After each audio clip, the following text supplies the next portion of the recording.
Se suponía que encontrar a mi familia biológica me completaría, pero en lugar de eso me destruyó. Para mi cumpleaños número 28, mi prometido, Javier, me regaló un kit de ascendencia de ADN. Yo fui adoptada cuando era bebé, y él pensó que sería divertido conocer mi origen étnico y quizás encontrar algunos primos. Unas semanas después recibí un correo diciendo que mis resultados estaban listos. Entré al sistema esperando ver porcentajes y un mapa. En lugar de eso, había un letrero rojo en la parte superior que decía: por favor, llámenos de inmediato con respecto a sus resultados. Sentí un hoyo en el estómago. Llamé al número y una mujer con voz temblorosa me dijo que mi ADN había sido marcado en una base de datos criminal. Mi padre biológico fue condenado por asesinar a 11 mujeres en los años 90. Actualmente estaba en el corredor de la muerte. Lo llamaban el estrangulador del poniente. Me quedé sentada en el piso de la cocina durante una hora, solo mirando la pared. La compañía de ADN me explicó que estaban legalmente obligados a notificar a las autoridades cuando había una coincidencia con un caso criminal. En 2 horas, un detective me llamó preguntando si estaría dispuesta a responder preguntas. Luego llamó un reportero, luego otro. A la mañana siguiente, mi cara estaba en todas las noticias. Hija de El estrangulador del poniente descubierta a través de prueba de ADN era el titular en todos los sitios web. Los periodistas acamparon afuera de mi edificio de departamentos. Mi teléfono sonaba constantemente con números que no reconocía. Mi jefe me llamó esa tarde. Lo siento muchísimo, dijo, pero varios clientes han expresado su preocupación. Creemos que es mejor que te tomes un tiempo libre hasta que esto se calme. Los papás de Javier aparecieron en nuestro departamento esa noche.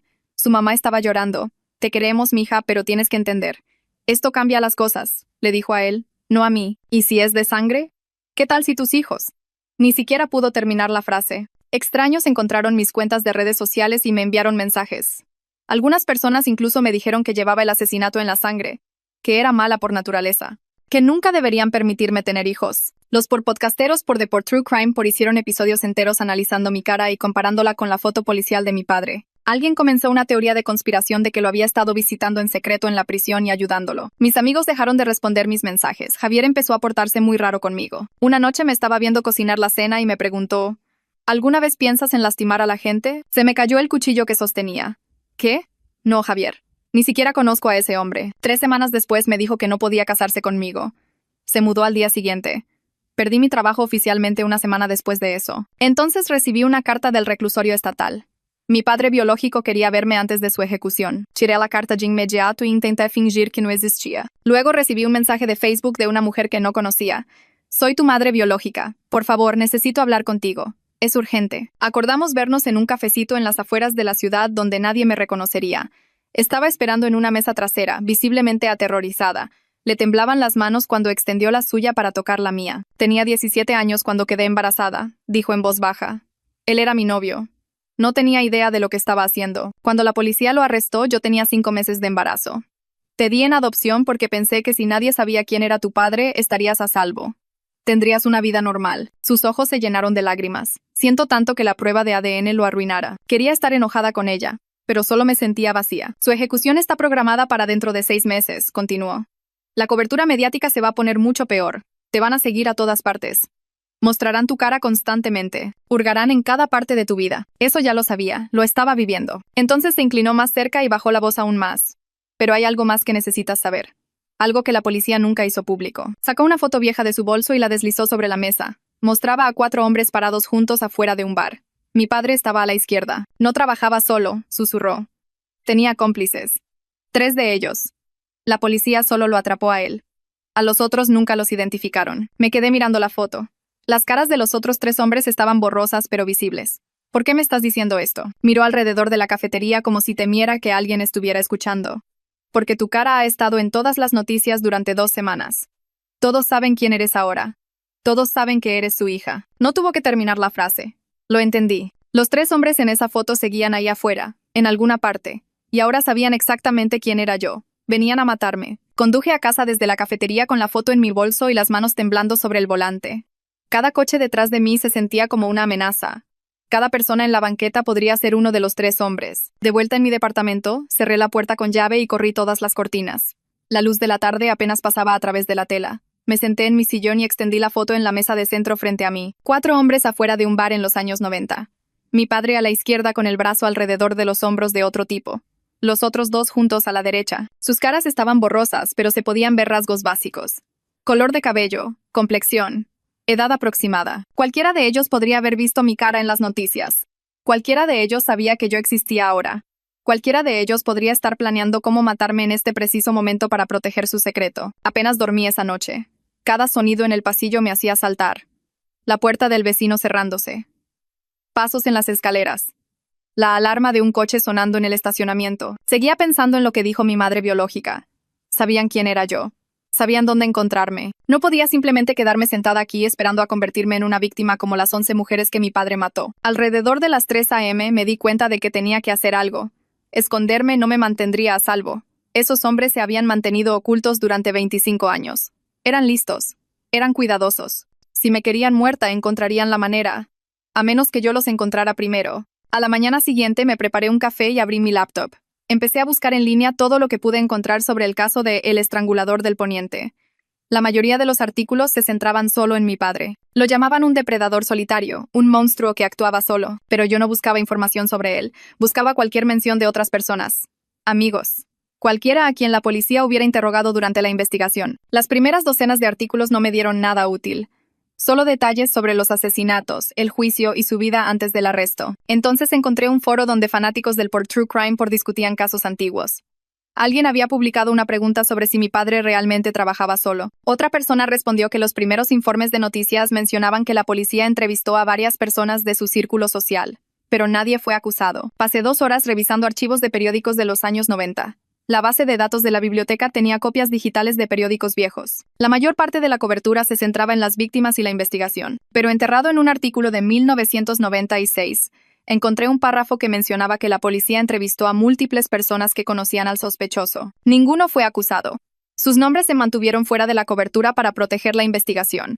El artículo decía que la policía estaba segura de que tenían al hombre correcto y que actuó solo, pero la foto de mi madre biológica demostraba que eso era mentira. Esos otros 3 hombres existían. Simplemente nunca los atraparon. Llamé a mi madre biológica alrededor del mediodía.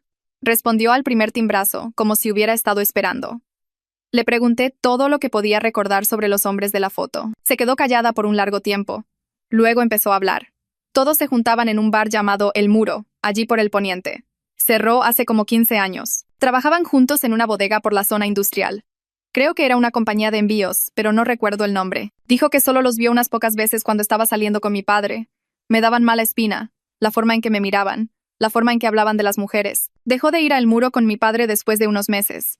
Él le dijo que estaba siendo demasiado sensible, que solo estaban bromeando. Me dijo que deseaba haber confiado en sus instintos y haberlo dejado en ese mismo momento, que quizás si lo hubiera hecho algunas de esas mujeres seguirían vivas. Pasé el resto de la tarde pensando en si ir a la policía. Parte de mí quería esconderse. Ir a la policía significaba más exposición, más preguntas, más reporteros. Pero estos hombres eran peligrosos. Si me guardaba esta foto y me mataban, nadie sabría que existían. La foto desaparecería conmigo. Al anochecer tomé mi decisión. Las autoridades necesitaban saber sobre los cómplices, incluso si eso significaba ponerme en más riesgo. Al menos así alguien más estaría buscándolos. No estaría peleando esta bronca sola. A la mañana siguiente me puse lentes de sol y una gorra de béisbol. Me recogí el cabello en una cola de caballo y usé una chamarra negra sencilla. Cualquier cosa para evitar ser reconocida. La comisaría estaba en el centro, en un viejo edificio de ladrillos. Me estacioné a 2 cuadras y caminé con la cabeza gacha. Adentro, el oficial de la recepción me miró raro cuando me acerqué. Mantuve los lentes puestos y le dije que necesitaba hablar con alguien sobre el caso de El Estrangulador del Poniente. Él levantó el teléfono e hizo una llamada. 5 minutos después, una mujer con un traje gris salió por el pasillo. Se presentó como Elena Herrera, de la Unidad de Casos sin Resolver. Me llevó arriba a una pequeña oficina con un escritorio y 2 sillas. Saqué la foto y la deslicé sobre el escritorio. Elena la recogió y la estudió con intensa concentración. Me preguntó dónde la conseguí. Le expliqué lo de mi madre biológica y la reunión en la cafetería. Elena miró la foto durante mucho tiempo sin decir nada. Luego me dijo que esta era la primera prueba sólida que alguien había presentado sugiriendo que mi padre tenía cómplices. Dijo que había trabajado en casos sin resolver durante 8 años y siempre se preguntó si la investigación del Estrangulador del Poniente había omitido algo. Los asesinatos pararon de golpe después de su arresto. No hubo crímenes similares en el área desde entonces. Eso sugería que o realmente trabajaba solo, o sus socios eran lo suficientemente listos como para parar. Quería reabrir ciertas partes de la investigación basándose en esta foto. Elena me preguntó si estaba dispuesta a trabajar con ella, extraoficialmente. Explicó que yo no era una sospechosa, pero sí era una víctima potencial. El departamento querría mantener esto en secreto, sin medios, sin anuncios públicos.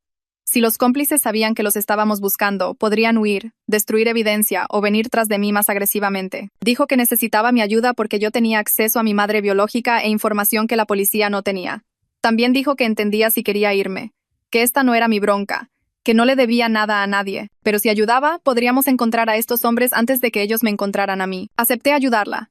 Por primera vez desde que los resultados de ADN destruyeron mi vida, sentí algo más que miedo y vergüenza. Sentí que tenía un propósito, como si estuviera haciendo algo en lugar de solo esconderme y esperar a que mi vida empeorara. Elena me estrechó la mano y me dijo que tuviera cuidado. Me dio su número de celular y me dijo que la llamara de inmediato si algo parecía raro. Si veía a alguien siguiéndome, si recibía mensajes extraños, cualquier cosa. Dijo que íbamos a encontrar a estos hombres juntas. Salí de la comisaría sintiendo que quizás ya no estaba completamente sola. Elena me llamó a la mañana siguiente y me pidió que nos viéramos en una cafetería del centro. Dijo que quería presentarme a alguien que podría ayudar con la investigación. Llegué usando los mismos lentes de sol y la gorra de béisbol. Elena ya estaba allí, sentada en una mesa de esquina con otra mujer que se parecía mucho a ella. Tenían el mismo cabello oscuro y ojos agudos. Elena la presentó como Victoria, su hermana menor.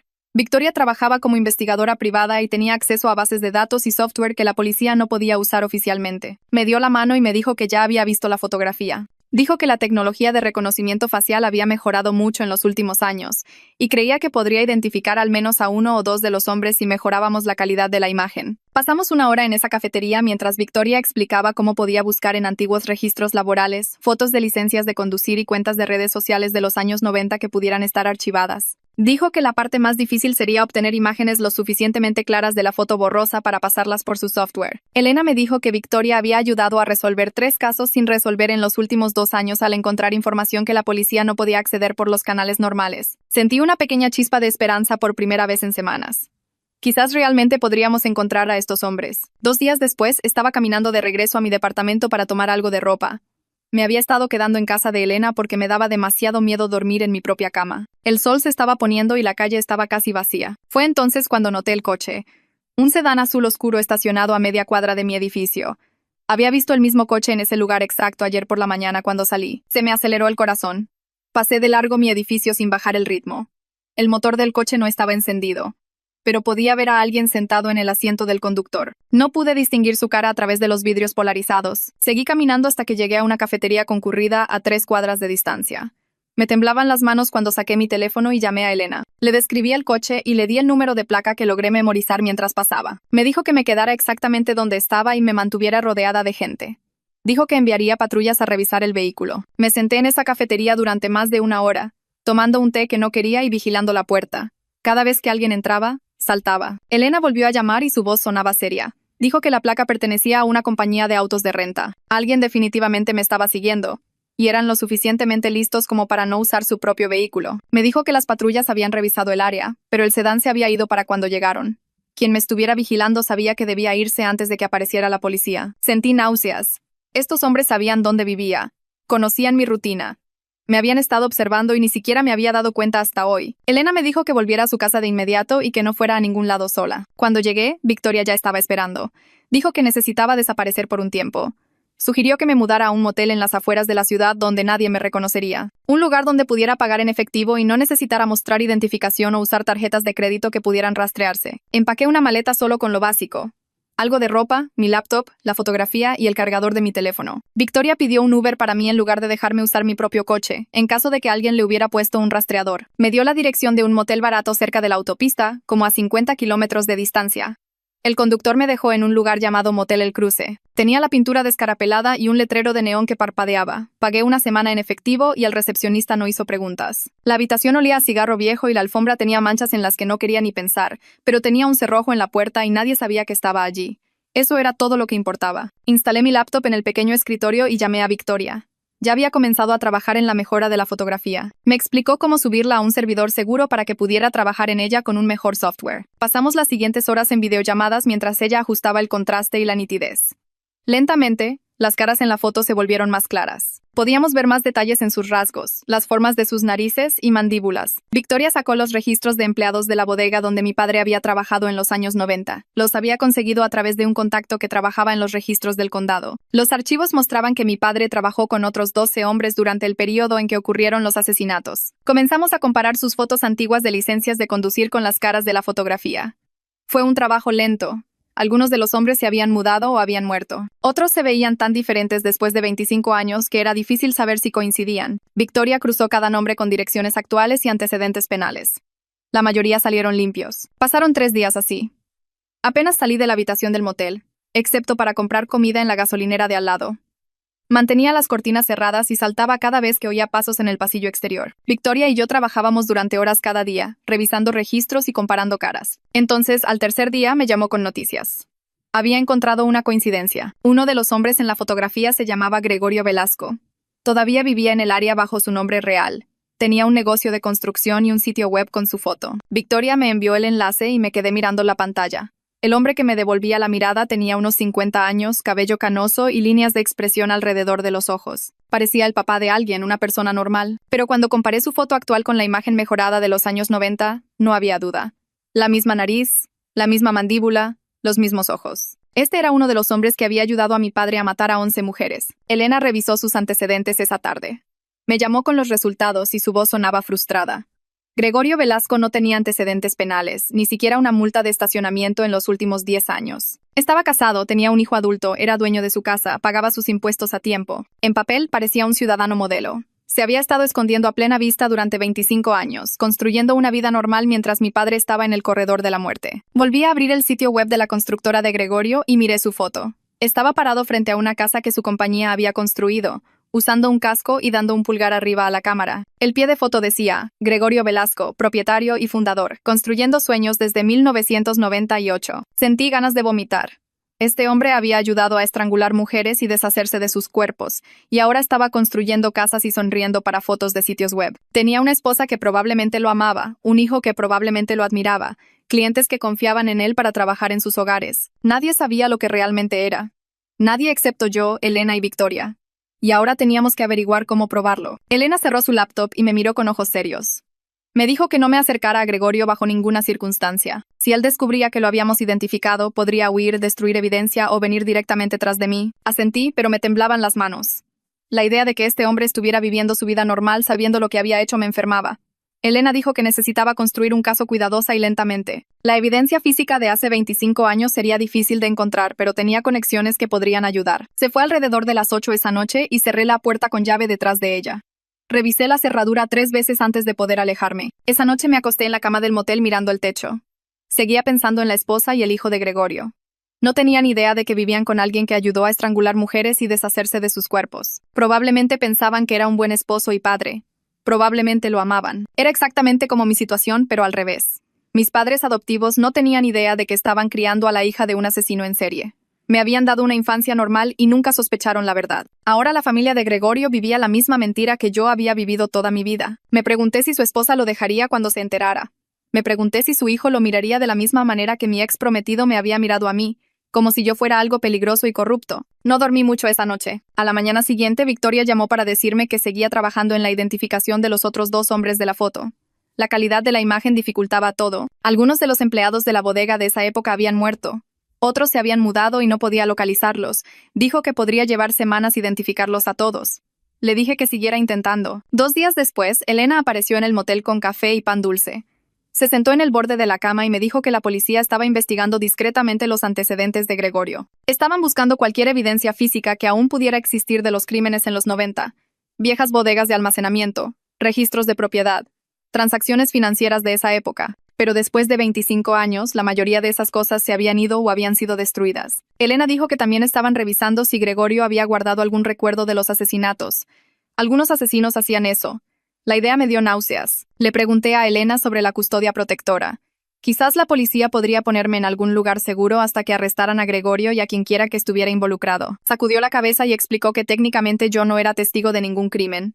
Solo era un objetivo potencial. El departamento no podía proporcionar protección oficial basada en una fotografía de décadas de antigüedad y las afirmaciones de mi madre biológica. No había suficiente evidencia concreta todavía para justificar el uso de recursos de esa manera. Sentí que el pánico me invadía, pero traté de mantener la calma. Elena prometió que estaba haciendo todo lo posible. Pasó una semana así. Me quedé en la habitación del motel la mayor parte del tiempo. Solo salía para comprar comida en la gasolinera de al lado o para caminar por el estacionamiento cuando me sentía demasiado atrapada. Mi dinero se estaba acabando. El motel costaba 800 pesos la noche y estaba comprando todas mis comidas en tiendas de conveniencia. No podía acceder a mi antiguo departamento de forma segura porque los reporteros todavía aparecían por allí a veces. No podía conseguir un trabajo porque mi cara todavía aparecía en publicaciones de redes sociales sobre por True Crime. La gente me reconocía y algunos de ellos no eran amigables al respecto. Revisé mi cuenta bancaria una mañana y vi que me quedaban menos de 6,000 pesos. Eso duraría quizás otra semana si tenía cuidado. ¿Y luego qué? Me senté en la cama sintiéndome indefensa y asustada. Mi teléfono sonó y vi que era mi madre biológica. Casi no contestó, pero algo me hizo tomar la llamada. Me preguntó cómo estaba y le dije la verdad. Estaba sin dinero, escondida y aterrorizada. Se ofreció a mandarme dinero de inmediato. Al principio me sentí enojada. Todo esto era culpa suya por contarme sobre los cómplices en primer lugar. Si tan solo se hubiera quedado callada, yo podría haber seguido sin saber.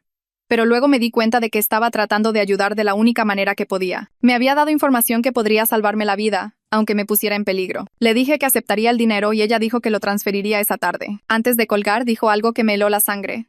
Admitió que había sospechado que mi padre tenía ayuda incluso cuando los asesinatos estaban ocurriendo. Había estado demasiado asustada para decírselo a la policía porque pensó que la acusarían de estar involucrada. Tenía 17 años, estaba embarazada y aterrorizada. Para cuando fue mayor y más valiente, se había convencido a sí misma de que era demasiado tarde para que importara. Los casos estaban cerrados. Mi padre estaba en el corredor de la muerte. Qué bien haría sacar a relucir viejas sospechas. Sentí como si me hubiera dado un puñetazo en el estómago. Había sabido por casi 30 años que había otros asesinos sueltos. Se había quedado callada mientras esos hombres construían vidas y familias normales. Los había dejado salirse con la suya con el asesinato porque tenía miedo. Le dije que tenía que irme y terminé la llamada. Me quedé sentada sintiéndome traicionada, enojada y confundida, todo al mismo tiempo. Tenía 17 años. Estaba sola y embarazada del bebé de un asesino en serie. ¿Qué se suponía que hiciera? Pero aún así, 30 años. Podría haber dicho algo en cualquier momento en 30 años. Elena me llamó esa tarde y su voz sonaba tensa. Me dijo que alguien había accedido a los registros de la base de datos policial sobre el caso de mi padre hacía 2 días. Las credenciales utilizadas no coincidían con ninguna investigación actual. Alguien dentro del sistema estaba investigando esto y no debería haberlo hecho. O era un policía corrupto o alguien había robado la información de acceso. De cualquier manera, significaba que los cómplices sabían que la policía estaba investigando. Sabían que nos estábamos acercando a identificarlos. Elena dijo que necesitaba tener mucho más cuidado ahora. Iba a hacer que patrullas pasaran por el motel varias veces cada noche. Le di las gracias y colgué. Luego fui a la ventana y miré hacia el estacionamiento. Cualquiera de esos coches podría pertenecer a alguien que me observaba. Cualquier persona que pasara podría estar viniendo a terminar lo que mi padre había comenzado. Victoria llamó a la mañana siguiente mientras comía donas de la gasolinera en la cama. Dijo que había estado investigando los antecedentes de Gregorio toda la noche y encontró algo importante. Su compañía constructora tenía contratos con el gobierno de la ciudad durante los últimos 15 años. Había trabajado en la renovación de la comisaría en 2015 y en la expansión del juzgado en 2018. Explicó que alguien con ese tipo de conexiones podría fácilmente conocer gente dentro del sistema. Tal vez un policía corrupto o un empleado de la ciudad que le debía favores. Así es probablemente como alguien accedió a la base de datos para buscar los archivos del caso de mi padre. Me sentí enferma pensando en lo profundo que era esto. No eran simples criminales escondiéndose de su pasado. Habían pasado 25 años construyendo vidas reales con trabajos, familias y conexiones que los protegían. Gregorio tenía todo un negocio y contratos. Y probablemente conocía a la mitad de la gente en el gobierno local. El tercer tipo probablemente estaba igual de establecido con su propia red de personas que podían ayudarlo a mantenerse oculto. Habían tenido décadas para crear redes de seguridad mientras yo no tenía nada. Sin trabajo, sin amigos, sin dinero, solo una habitación de motel y 2 personas tratando de ayudarme a seguir con vida. Elena llamó 1 hora después y me dijo que iban a traer a Gregorio para interrogarlo al día siguiente. Quería que me quedara en el motel y no contactara a nadie hasta después de que ocurriera la entrevista. Dijo que era importante que Gregorio no supiera que yo estaba involucrada en su identificación. Si pensaba que estaba trabajando con la policía, podría entrar en pánico y hacer algo estúpido. O podría venir tras de mí directamente antes de que pudieran construir un caso en su contra. Prometí mantenerme oculta y tener mi teléfono encendido por si necesitaba localizarme. Esa noche no pude dormir. Seguía pensando en Gregorio sentado en alguna sala de interrogatorios negándolo todo mientras yo me escondía en un motel barato. Vi la televisión con el volumen bajo y revisé mi teléfono cada pocos minutos. Alrededor de las 2 de la mañana oí algo en la puerta. La perilla giró como si alguien intentara abrir. Todo mi cuerpo se heló. Agarré mi teléfono y corrí al baño, cerrando esa puerta también. Me temblaban tanto las manos que apenas pude marcar el número de Elena. Respondió al segundo timbrazo y le susurré que alguien estaba tratando de entrar a mi habitación. Me dijo que me quedara callada y en el baño, que enviaría patrullas de inmediato. Me senté en el suelo del baño con la espalda contra la tina y escuché. El ruido en la perilla se detuvo, pero oí pasos afuera moviéndose por el pasillo. Luego, nada. Me quedé allí por lo que pareció una eternidad, pero probablemente fueron solo 8 o 9 minutos. Entonces oí sirenas y vi luces rojas y azules parpadeando a través de la pequeña ventana del baño. Esperé hasta oír la voz de Elena llamando mi nombre antes de salir. Estaba parada en mi habitación con 2 policías uniformados. Habían revisado toda el área, pero quienquiera que intentó entrar se había ido. Elena se agachó y miró la cerradura de mi puerta. Me mostró los rasguños alrededor de la cerradura donde alguien había intentado forzarla. No era una persona al azar. Era alguien que sabía en qué habitación estaba y vino preparado con herramientas. Elena dijo que teníamos que moverme de inmediato a un motel diferente al otro lado de la ciudad. Metí mis cosas en mi maleta mientras los policías esperaban afuera. Elena me llevó ella misma en lugar de dejarme tomar un Uber. En el camino, admitió que la situación era peor de lo que había pensado al principio. Los cómplices ya no solo se escondían, me estaban cazando activamente. Estaban dispuestos a correr riesgos y venir tras de mí aunque supieran que la policía estaba investigando. Eso significaba que me veían como una amenaza mayor para su libertad que la policía. Nos detuvimos en el estacionamiento de otro motel al otro lado de la ciudad. Este se veía aún más barato que el último lugar. Elena pagó 3 noches en efectivo y me acompañó a la habitación. Me dijo que mantuviera la puerta cerrada con llave y la llamara de inmediato si algo se sentía raro. Después de que se fue, empujé el tocador frente a la puerta y me senté en la cama sintiéndome asustada y agotada. Debo haberme quedado dormida porque me desperté con el timbre de mi teléfono. Era Victoria, llamando para decirme que había identificado al segundo cómplice de la fotografía. Su nombre era Braulio Reyes, pero luego dijo que murió en un accidente automovilístico en 2003. Eso significaba que solo 2 cómplices seguían vivos y amenazándome. Debería haberme sentido aliviada, pero no fue así. Si acaso, empeoraba las cosas. Gregorio y el tercer hombre no identificado probablemente se conocían bien después de 25 años. Habían tenido todo ese tiempo para planificar la posibilidad de ser atrapados. Probablemente habían hablado sobre lo que harían si alguien alguna vez los conectaba con los asesinatos. Y ahora esa alguien era yo. A la mañana siguiente, Elena llamó y me dijo que nos viéramos en la comisaría. Quería que estuviera allí para la entrevista de Gregorio. Podía mirar a través del espejo de una vía mientras ella lo interrogaba. Llegué temprano y un policía uniformado me llevó a una pequeña habitación oscura con una ventana que daba a la sala de interrogatorios. Gregorio ya estaba sentado en la mesa de metal con un hombre de traje a su lado. Su abogado, probablemente. Elena entró y se sentó frente a ellos. Comenzó a preguntarle a Gregorio sobre su relación con mi padre en los años 90. Gregorio dijo que trabajaban juntos en la bodega pero que no eran realmente amigos. Solo compañeros de trabajo que a veces tomaban unas copas después del turno. Elena le mostró la fotografía y le pidió que la explicara. Gregorio apenas la miró antes de decir que no recordaba cuándo fue tomada ni quién más estaba en la foto. Su voz se mantuvo tranquila, pero pude ver sus manos apretadas juntas sobre la mesa. Su mandíbula estaba tensa. Estaba mintiendo y su cuerpo lo sabía, aunque sus palabras no lo demostraran. Elena hizo más preguntas sobre dónde estaba en fechas específicas cuando desaparecieron mujeres. El abogado de Gregorio interrumpió y dijo que su cliente no tenía que responder preguntas sobre eventos de hacía casi 30 años sin el debido aviso. El abogado se puso de pie y dijo que habían terminado de hablar. Elena intentó hacer una pregunta más, pero el abogado puso su mano sobre el hombro de Gregorio y lo guió hacia la puerta. Justo antes de irse, Gregorio se detuvo y miró directamente al espejo de una vía. No podía verme, pero de alguna manera supe que estaba mirando justo donde yo estaba parada. Sus ojos eran fríos y vacíos. Mi corazón comenzó a acelerarse y di un paso atrás de la ventana, aunque sabía que en realidad no podía ver a través de ella. Sonrió. Solo un poco, antes de que su abogado lo sacara de la habitación. Sentí puro terror recorrer todo mi cuerpo porque en ese momento entendí algo. Gregorio sabía que yo estaba mirando.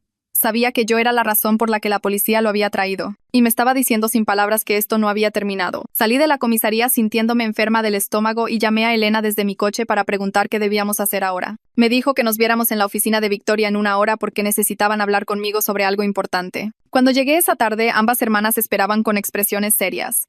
Elena me dijo que el hijo de Gregorio, Ramón, había estado haciendo preguntas por la ciudad sobre mí durante los últimos días. Vio toda la cobertura de noticias semanas atrás, cuando mi cara estaba en todas partes. Y ahora estaba confundido acerca de por qué la policía trajo a su padre para interrogarlo sobre el caso del estrangulador del Poniente. Aparentemente, Ramón le dijo a un amigo que no entendía qué tenía que ver su papá con todo eso. Y ese amigo se lo mencionó a alguien que conocía a Victoria. Victoria se inclinó hacia adelante y dijo que necesitábamos acercarnos a Ramón con mucho cuidado, porque él podría no saber nada sobre el pasado de su padre. Si podíamos convencerlo de que nos ayudara, podría proporcionar información o incluso evidencia desde dentro de la casa que no podríamos obtener de otra manera. Explicó que Ramón podría tener acceso a documentos antiguos, fotos, o podría vigilar las actividades actuales de Gregorio sin levantar sospechas. Sentí que se me revolvía el estómago ante la idea de arrastrar al hijo de Gregorio a este desastre. Les dije que yo sabía exactamente lo que se sentía descubrir que tu padre estaba conectado a crímenes horribles y no quería hacer pasar a nadie más por ese dolor. Elena me miró y dijo que Ramón ya podría estar en peligro si Gregorio sospechaba que su hijo estaba haciendo demasiadas preguntas o empezaba a sospechar. Señaló que Gregorio acababa de ser liberado después del interrogatorio policial y estaría vigilando a todos a su alrededor de cerca ahora, incluida su propia familia. Si Ramón seguía investigando por su cuenta sin saber lo peligroso que era realmente su padre, algo malo podría pasarle. Victoria dijo que podía contactar a Ramón a través de un conocido de negocios que ambos tenían.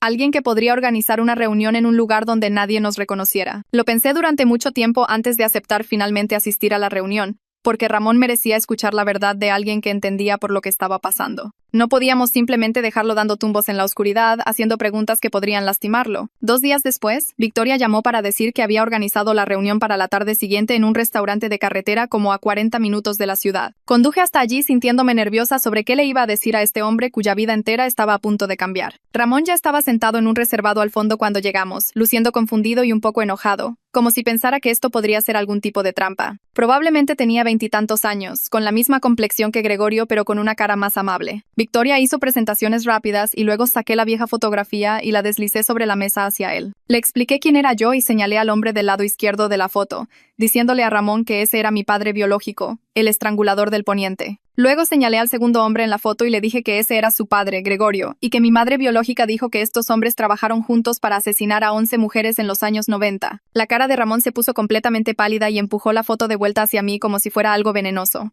Dijo que no había forma de que su padre pudiera estar involucrado en algo así. Su papá tenía un negocio de construcción y entrenaba al equipo de béisbol infantil cuando Ramón era niño. Entendí la negación porque yo había sentido exactamente lo mismo cuando me enteré de mi propio padre. Le conté a Ramón sobre recibir los resultados de la prueba de ADN para mi cumpleaños y cómo toda mi vida se desmoronó en 24 horas. Le expliqué que perdí mi trabajo, a mi prometido y a todos mis amigos porque la gente pensaba que tenía el asesinato en la sangre solo por estar relacionada con un asesino. Le dije que yo sabía el miedo que daba pensar que tu padre pudiera ser capaz de cosas terribles, pero que las acciones pasadas de su padre no definían quién era Ramón como persona. Ramón se quedó sentado en silencio por un minuto mirando sus manos. Y luego admitió que su papá se había estado portando muy raro desde que mi cara comenzó a aparecer en las noticias. Gregorio había estado trabajando hasta tarde casi todas las noches, haciendo llamadas en el coche en lugar de dentro de la casa, y haciéndole a Ramón preguntas extrañas sobre los procedimientos policiales. Ramón dijo que había pensado en ser policía justo después de la universidad, así que sabía algunas cosas sobre cómo funcionaban las investigaciones. Y aparentemente Gregorio quería saber detalles específicos sobre cuánto tiempo podía la policía retener a alguien sin cargos y qué tipo de evidencia necesitaban para un arresto. Elena le preguntó a Ramón si estaría dispuesto a ayudarnos prestando atención a las actividades de su padre e informando cualquier cosa sospechosa. Ramón parecía dividido entre querer proteger a su familia y necesitar saber la verdad sobre lo que su padre podría haber hecho. Dijo que no podía creer que su papá lastimara a alguien, pero tampoco podía explicar por qué Gregorio estaba actuando tan paranoico y reservado últimamente. Elena le dijo que no le estábamos pidiendo que espiara a su padre o se pusiera en peligro, solo que mantuviera los ojos abiertos y nos avisara si algo parecía fuera de lugar. Ramón se quedó allí luchando con la decisión por lo que pareció una eternidad, y pude ver cómo intentaba equilibrar la lealtad a su padre contra la posibilidad de que Gregorio hubiera ayudado a asesinar a 11 mujeres décadas atrás. Finalmente dijo que nos ayudaría, pero solo si prometíamos mantener a su madre fuera de esto tanto como fuera posible. Explicó que su mamá, Leticia, tenía un problema grave del corazón y el estrés de saber la verdad sobre Gregorio podría literalmente matarla. Todos estuvimos de acuerdo en que protegeríamos a la madre de Ramón y solo la involucraríamos si no había absolutamente ninguna otra opción. Ramón le dio a Victoria su número de teléfono y dijo que prestaría más atención a lo que hacía su padre, pero que todavía no quería creer que Gregorio fuera realmente culpable de algo. Durante la siguiente semana, Ramón llamó a Victoria casi todos los días con actualizaciones sobre el comportamiento de su padre. Gregorio se estaba viendo con alguien que Ramón no reconocía, siempre en diferentes lugares de la ciudad como si trataran de no ser vistos juntos. Al quinto día, Ramón logró fotografiar al hombre de lejos usando su teléfono, fingiendo estar mirando algo más. Le envió la foto a Victoria de inmediato y ella comenzó a pasarla por el software de reconocimiento facial y a compararla con los antiguos registros de la bodega donde mi padre solía trabajar. Esperé en la oficina de Victoria mientras ella trabajaba en la identificación del hombre misterioso, sintiendo que finalmente estábamos progresando de verdad para descubrir quiénes eran los 3 cómplices.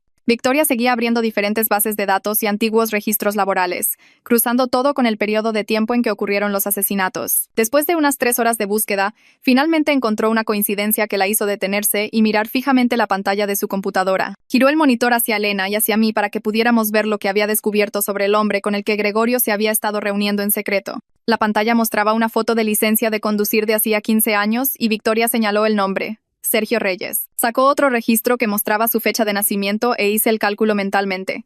Tenía solo 16 años cuando mi padre fue arrestado por los asesinatos. Victoria abrió otro archivo que mostraba la conexión de Sergio con Braulio Reyes, el cómplice que murió en 2003. Eran hermanos. Elena se inclinó más cerca de la pantalla y le pidió a Victoria que sacara todo lo que pudiera encontrar sobre las actividades de Sergio en los últimos 25 años. Los dedos de Victoria se movieron por el teclado, abriendo base de datos tras base de datos.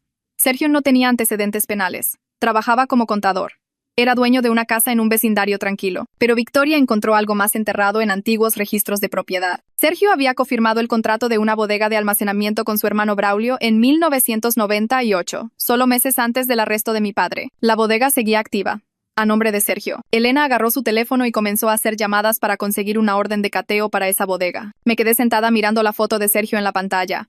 Se veía tan normal. Solo un tipo cualquiera con un trabajo cualquiera. Pero había pasado décadas protegiendo a los hombres que ayudaron a mi padre a matar a 11 mujeres. Victoria encontró más conexiones. Sergio había hecho visitas regulares a Gregorio a lo largo de los años, siempre reuniéndose en lugares diferentes como si intentaran mantenerse fuera del radar. Sacó antiguos registros telefónicos que mostraban llamadas entre Sergio y Gregorio que se remontaban a años. Estos hombres habían estado coordinando su encubrimiento durante toda mi vida. Elena terminó su llamada y nos dijo que la orden de cateo tardaría unas horas. Quería mantener vigilada la casa de Sergio mientras tanto para asegurarse de que no huyera. Victoria siguió investigando los registros mientras esperábamos. Encontró estados de cuenta bancarios que mostraban que Sergio había ayudado a Gregorio con esos depósitos en efectivo sospechosos después de los asesinatos. La conspiración iba más allá de 3 hombres en una foto. Eran familias protegiéndose entre sí, encubriendo evidencia, asegurándose de que la verdad permaneciera enterrada. Mi teléfono sonó y el nombre de Ramón apareció en la pantalla. Contesté y oí pánico en su voz. Su padre encontró las fotos que Ramón había estado tomando de las reuniones de Gregorio. Gregorio las vio en el teléfono de Ramón y perdió el control por completo. Ramón estaba asustado. Dijo que Gregorio lo agarró y comenzó a gritarle sobre traición y lealtad familiar. Se oía a su madre llorando al fondo. Ramón dijo que su padre estaba aventando cosas en maletas y hablando de irse de la ciudad. Elena escuchó lo suficiente de la conversación para entender lo que estaba pasando. Tomó su radio y mandó patrullas a la casa de los Velasco de inmediato. Le dijo a Ramón que se sacara a sí mismo y a su madre de la casa si podía hacerlo de manera segura. Ramón dijo que lo intentaría. Elena mantuvo la conexión de radio abierta mientras esperábamos actualizaciones de las patrullas. Les tomó 8 minutos llegar a la casa. Los oficiales informaron por radio, describiendo lo que encontraron. Gregorio estaba en la cochera subiendo maletas a su coche. Leticia estaba parada en la puerta, llorando y preguntándole a Gregorio qué estaba pasando. Ramón intentaba calmar a su madre mientras se mantenía alejado de su padre. Los oficiales se acercaron a Gregorio y le pidieron que se detuviera. Gregorio intentó subirse a su coche de todos modos. Los oficiales tuvieron que impedirle físicamente que se fuera. Elena les dijo que trajeran a Gregorio para interrogarlo basándose en la nueva evidencia que Victoria había encontrado. Victoria sacó los registros financieros en su pantalla y se los envió al teléfono de Elena. Viejos estados de cuenta bancarios que mostraban grandes depósitos en efectivo alrededor de las fechas de varios asesinatos. Combinado con la fotografía, el testimonio de Ramón sobre las amenazas recientes y el intento de Gregorio de huir, era suficiente para arrestarlo. Los oficiales pusieron a Gregorio en esposas mientras Leticia se desplomaba en los escalones de la entrada. Ramón me llamó de vuelta 20 minutos después. Le temblaba la voz. Dijo que su madre estaba en shock y no podía parar de llorar. Los oficiales seguían en la casa llevándose a Gregorio. Ramón no sabía qué decirle a su madre sobre por qué estaba pasando esto. Yo no tenía buenas respuestas para él. Elena se centró en Sergio ahora que Gregorio estaba bajo custodia. Puso alertas para vigilar el coche de Sergio y sus ubicaciones conocidas. Si Sergio se enteraba del arresto de Gregorio, huiría. Victoria rastreó la ubicación del celular de Sergio usando métodos que, según dijo, era mejor que Elena no conociera en detalle. El teléfono se estaba moviendo. Sergio ya estaba en la carretera, dirigiéndose a la frontera del estado. Elena hizo más llamadas, esta vez a la policía estatal en los retenes de la frontera. Les dio la descripción de Sergio, el número de placa de su coche, e instrucciones para detenerlo. Esperamos en la oficina de Victoria durante 3 horas. Elena caminaba de un lado a otro. Victoria seguía rastreando el teléfono de Sergio mientras se acercaba a la frontera. Yo me quedé sentada sintiendo que todo estaba sucediendo demasiado rápido. Hacía 2 días solo estábamos identificando personas en una foto vieja. Ahora un cómplice estaba bajo custodia y el otro estaba huyendo. El teléfono de Sergio dejó de moverse en el retén de la frontera. La radio de Elena crepitó con una actualización. La policía estatal había detenido el coche de Sergio. Lo estaban registrando. Elena les dijo qué buscar. 5 minutos después, la radio crepitó de nuevo. Los oficiales encontraron una pistola en la guantera de Sergio. Encontraron algo más también.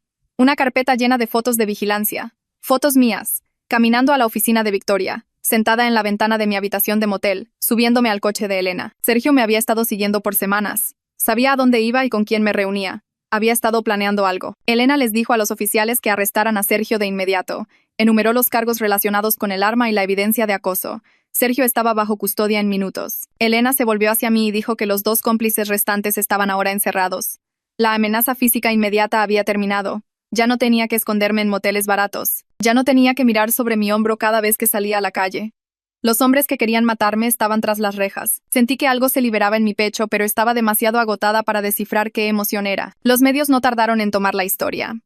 A la mañana siguiente, los sitios web de noticias publicaban titulares sobre los cómplices de El Estrangulador del Poniente finalmente arrestados después de 25 años. Pero esta vez la cobertura fue diferente. Los reporteros se centraron en la investigación y el trabajo policial. Hablaron de Elena y la unidad de casos sin resolver. Mencionaron evidencia de ADN y registros financieros. Mi nombre apareció en algunos artículos, pero Elena había logrado mantener la mayor parte de mi participación confidencial. La historia decía que una pista anónima llevó al gran avance. No había fotos mías. No había entrevistas con gente analizando mi cara, solo hechos sobre los arrestos y la evidencia contra Gregorio y Sergio. Leí artículo tras artículo desde mi habitación de motel, y por primera vez desde que llegaron los resultados de la prueba de ADN, los medios no me estaban convirtiendo a por mí, en la historia. 2 días después de los arrestos, Elena llamó para decirme que Ramón quería verme en su oficina. Conduje hasta allí sintiéndome nerviosa por volver a verlo después de todo lo que pasó con su padre. Ramón estaba esperando en la sala de conferencias, luciendo cansado y más viejo que la última vez que hablamos. Se puso de pie cuando entré y empezó a disculparse de inmediato por lo que hizo su padre, por no ver las señales antes, por ponerme en peligro al tomar esas fotos. Lo detuve y le dije que no tenía nada por lo que disculparse, porque nada de esto era su culpa o su responsabilidad. Me preguntó cómo logré lidiar con el descubrimiento de mi propio padre. Y le escribí el nombre y el número de la terapeuta que me ayudó a procesar todo en esas primeras semanas horribles. Ramón tomó el papel, lo dobló con cuidado, me dio las gracias y se fue, luciendo como si cargara un peso que nunca podría soltar por completo. A la mañana siguiente, se supo la noticia de que Leticia le pidió el divorcio a Gregorio. Su abogado emitió un comunicado diciendo que ella no tenía absolutamente ningún conocimiento del pasado criminal de su esposo y que estaba cooperando plenamente con los investigadores. Leí el comunicado en mi teléfono mientras desayunaba en un restaurante y sentí una simpatía genuina por ella. Era otra mujer cuya vida fue destruida por decisiones que estos hombres tomaron décadas atrás. Otra persona que construyó una vida con alguien sin saber quién era realmente. Mi madre biológica me llamó esa tarde, llorando tan fuerte que apenas podía entenderla al principio. Seguía diciendo gracias una y otra vez, aliviada de que los hombres que me amenazaban estuvieran finalmente encerrados y ya no pudieran lastimarnos a ninguna de las dos. Luego se disculpó de nuevo por no ir a la policía hace 25 años.